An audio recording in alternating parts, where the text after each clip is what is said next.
Muy buenos días, ¿cómo estás? Katy Fernández te saluda. Qué bueno que estemos acá encontrándonos a través de este audio para abrir juntos la carta de amor de nuestro Dios Creador. Trae tu Biblia y oremos antes de abrirla. Amado Padre Celestial, te damos gracias por este nuevo día. Te damos gracias porque siendo el Rey de Reyes y Señor de Señores, el Dios Creador, el Dios Todopoderoso, te dignas a escucharnos. Ahora, Padre, vamos a abrir tu palabra y necesitamos que tu Espíritu Santo nos ilumine para entenderla, compartirla y vivirla. Oramos en el nombre de Jesús. Te amamos, Padre. Amén. La lección para el martes 12 de noviembre lleva por título Lecciones del pasado. Te invito a que leamos juntos Nehemías capítulo 9, versículo del 9 al 22. ¿En qué se diferencia esta parte de la oración de la primera? Nehemías capítulo 9, del versículo 9 al 22.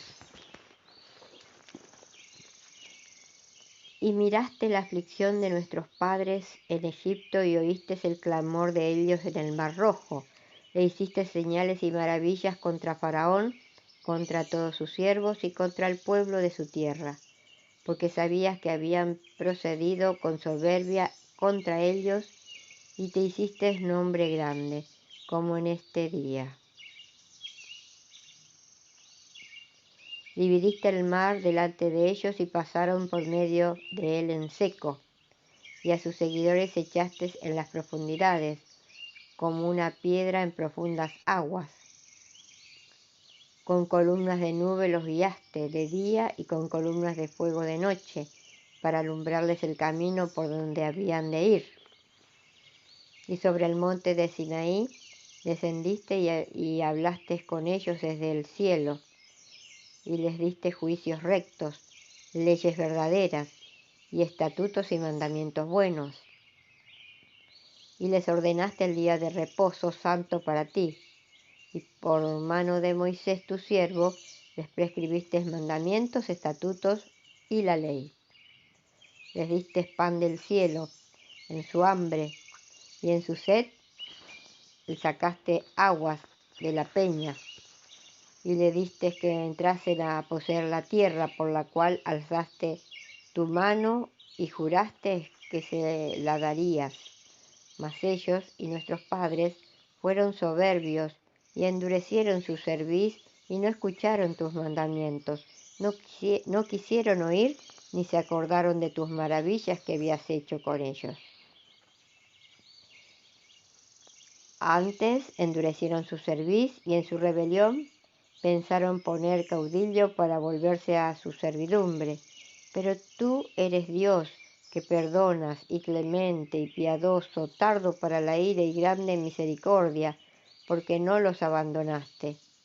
Además, cuando hicieron para sí becerro de fundición y dijeron, este es tu Dios que te hizo salir de Egipto, y cometieron grandes abominaciones, tú, con todo, por tus muchas misericordias, no los abandonaste en el desierto. La columna de nube no se apartó de ellos de día para guiarlos por el camino, ni de noche la columna de fuego para alumbrarles el camino por el cual habían de ir. Y enviaste tu buen espíritu para enseñarles, y no retiraste tu maná de su boca, y agua le diste para su sed. Los sustentaste 40 años en el desierto, de ninguna cosa tuvieron necesidad. Sus vestidos no se envejecieron ni se hincharon sus pies. Y les diste reinos y pueblos, y los repartiste por distritos, y poseyeron la tierra de Sehón, la tierra de Hesbón, y la tierra de Og, rey de Basán.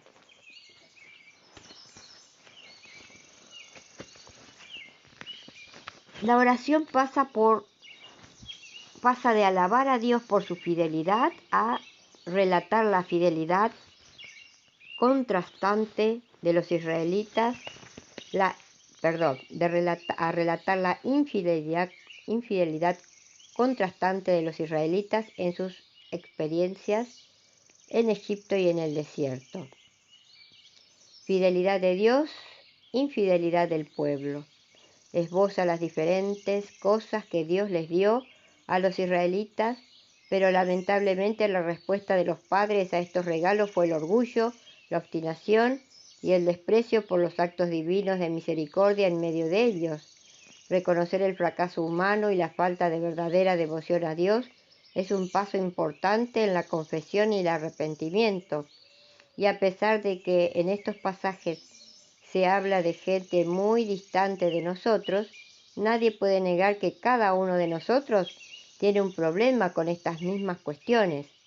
Por supuesto, aquí es donde el Evangelio interviene tanto para nosotros como para ellos. La confesión de nuestros pecados no nos salva. Solo el sacrificio de Cristo en favor nuestro nos puede salvar. La confesión, junto con el arrepentimiento, es fundamental para percibir que solo en Cristo somos justificados. Cuando por el arrepentimiento y la fe aceptamos a Cristo como nuestro Salvador, el Señor perdona nuestros pecados y nos libra de la penalidad prescrita para la transgresión de la ley. El pecador aparece delante de Dios como una persona justa, goza del favor del cielo y por medio del Espíritu Santo tiene comunión con el Padre y con el Hijo. Esto está sacado de Mensajes Selectos, tomo 3, página 217. Al mismo tiempo, debido a que su bondad hace que confesemos nuestros pecados y nos arrepintamos de ellos, debemos resolver abandonarlos también mediante el poder de Dios. La conclusión es que Israel había sido rebelde y que Dios había sido amante.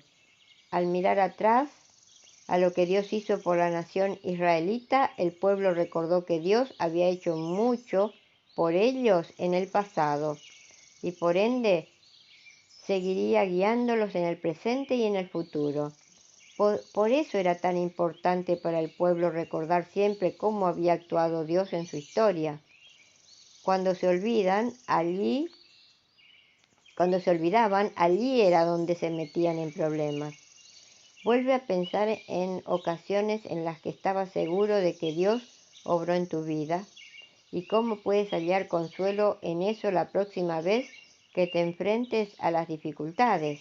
¿Cómo puedes aprender a confiar más en la bondad de Dios en los momentos en que te sientas completamente desanimado, decepcionado y con miedo al futuro? Ahora pasamos a la meditación de hoy, que lleva por título ¿Cuál es la señal?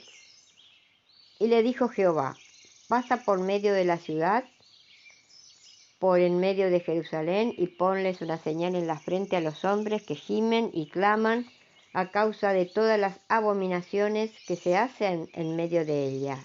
Ezequiel 9:4.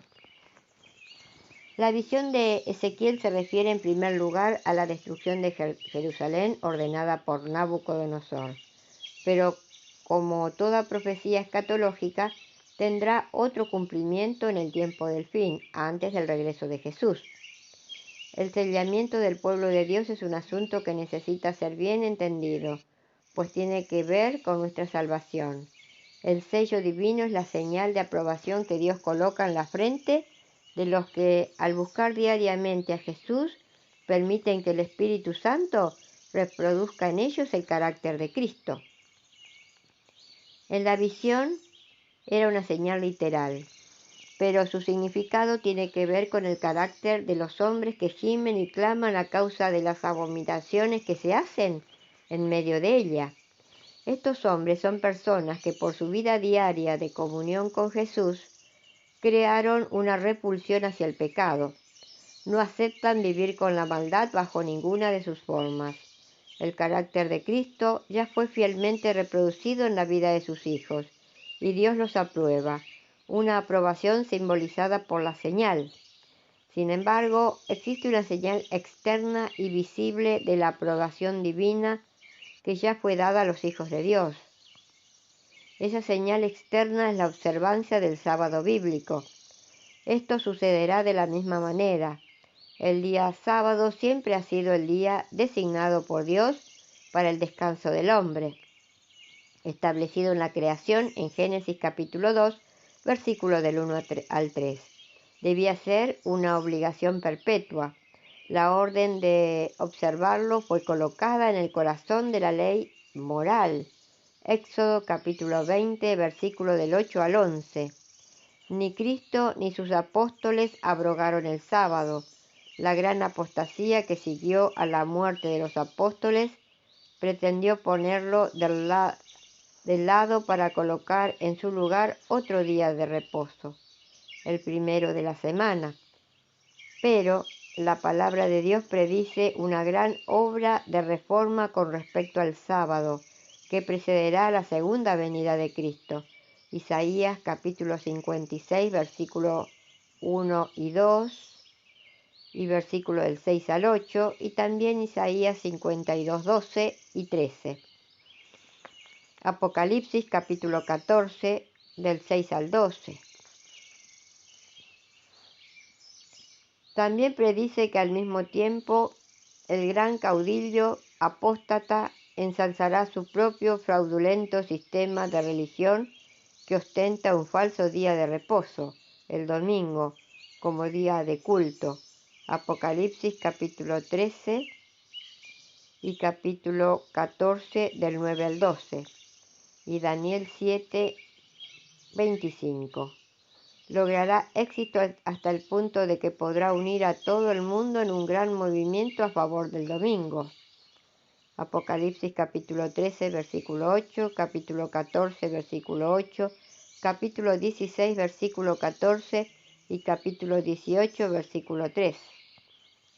Como resultado de sus esfuerzos, el mundo se dividirá en dos sectores: los que son fieles a Dios y guardan su sábado, y los que se unen al falso movimiento religioso universal y guardan el día de reposo, contrario, no impuesto por Dios. Pero lo que necesitamos entender tú y yo es que no es la observancia del sábado por sí misma lo que salvará a alguien. No es el sábado lo que nos identificará. No, la señal es el carácter de Jesús, y los que tienen el carácter del Dios vivo, del Dios creador, del Dios todopoderoso, serán fieles en la observancia del sábado hasta el fin. Y recuerda, si nuestras palabras no ayudan, no confortan, no hacen bien o lo alegran, que nuestro Dios vivo nos libre de pronunciarlas. Espero que tengas un muy bendecido día lleno de la paz de Dios. Te invito para que mañana volvamos a encontrarnos, si Dios quiere. Y gracias, de verdad, muchas gracias, porque estás ahí acompañándome.